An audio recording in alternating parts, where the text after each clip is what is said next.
Le soi est au cœur de notre identité. Il influence notre manière de penser, d'agir et d'interagir avec les autres. Mais comment se construit-il? Comment influence-t-il notre estime de nous-mêmes, notre motivation ou encore nos relations sociales? Dans cette playlist, nous allons explorer les différentes dimensions du soi en abordant le soi intérieur, notre perception de nous-mêmes, nos valeurs et notre identité personnelle, le soi en action, l'auto-évaluation, la motivation et la performance, le soi en interaction, l'influence des autres sur notre identité et notre estime de soi. Il vous suffit de cliquer sur la vidéo suivante pour accéder à tout le contenu sur ce sujet passionnant.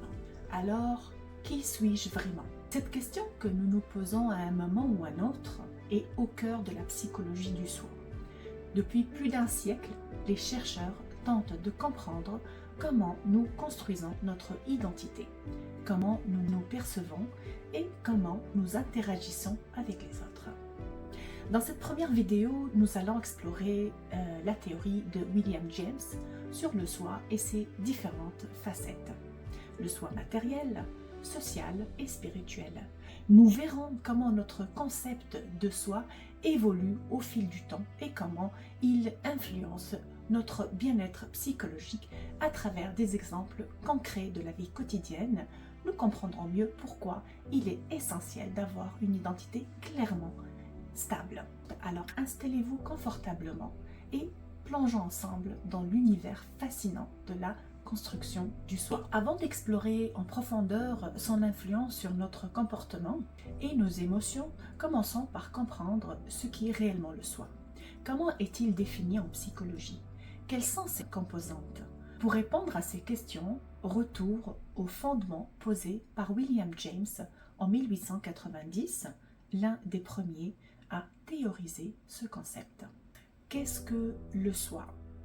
Selon William James, le soi comporte deux aspects distincts.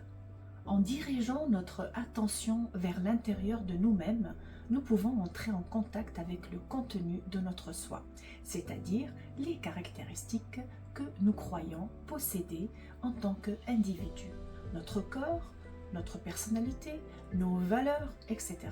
Cette partie du soi comprend également le je, le connaissant, l'instance qui perçoit qui nous sommes. Un exemple concret.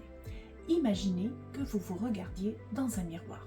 L'image que vous voyez, votre apparence, vos vêtements, votre posture représente votre moi.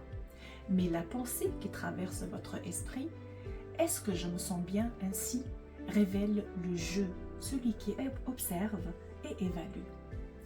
Cet aspect, celui du je qui observe et évalue, joue plusieurs rôles essentiels, notamment l'évaluation de soi et la présentation sociale.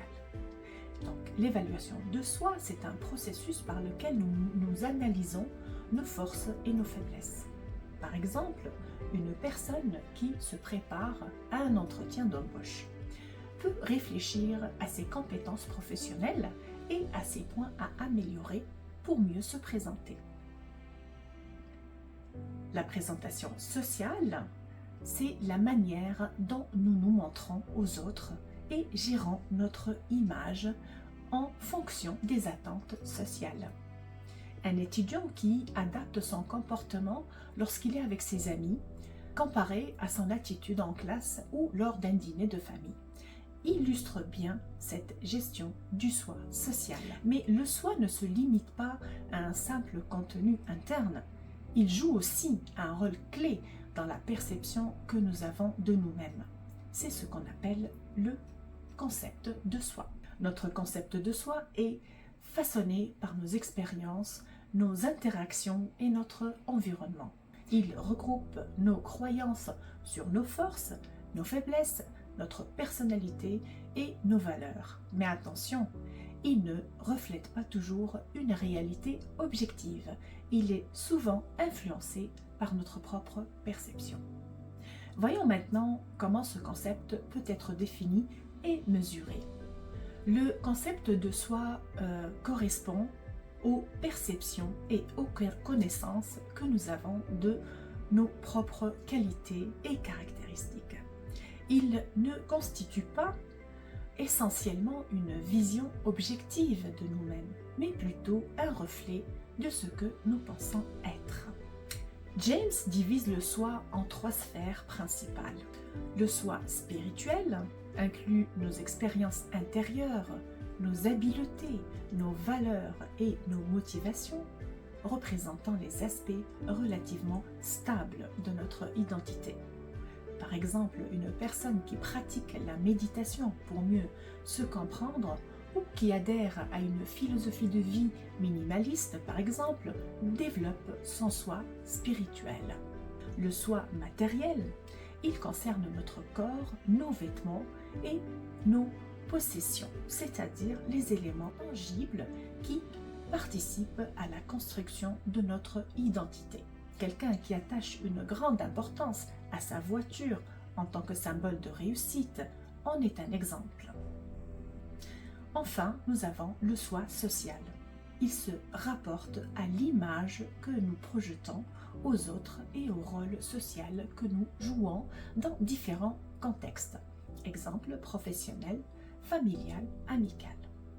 Un professeur qui adopte un ton sérieux et pédagogique en classe, mais devient plus détendu et blagueur lors d'une soirée entre amis, incarne ce changement de rôle social. Si le concept de soi façonne notre identité et influence nos actions, comment pouvons-nous réellement le mesurer? Une manière simple mais révélatrice consiste à répondre à une question universelle. Qui suis-je?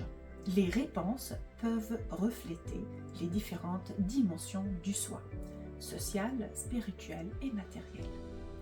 Des études ont montré que notre concept de soi évolue avec le temps et peut être influencé par différents facteurs.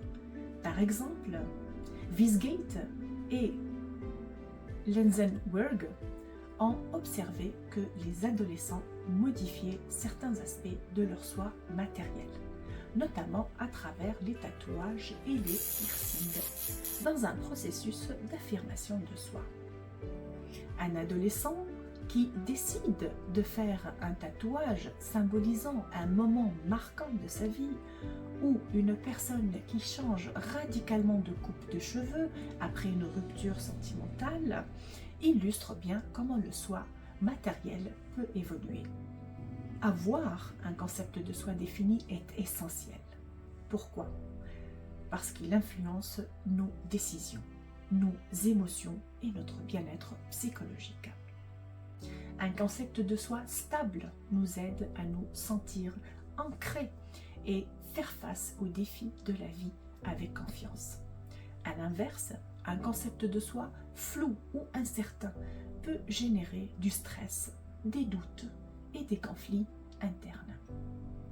Explorons ensemble pourquoi il est important de construire une image cohérente de nous-mêmes et comment cela impacte notre développement personnel. Le développement harmonieux du concept de soi repose sur l'intégration des souvenirs stockés dans la mémoire autobiographique.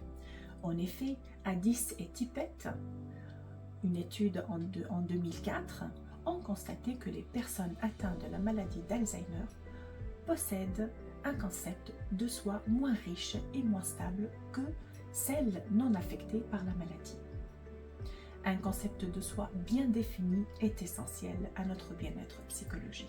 Dans la vie quotidienne, une personne qui doute constamment de ses capacités professionnelles peut éprouver de l'anxiété et de l'insécurité. En revanche, une vision claire et positive de soi permet de mieux gérer les défis et d'interagir avec assurance dans divers contextes. Prenons l'exemple d'un entrepreneur qui a une vision affirmée de ses compétences.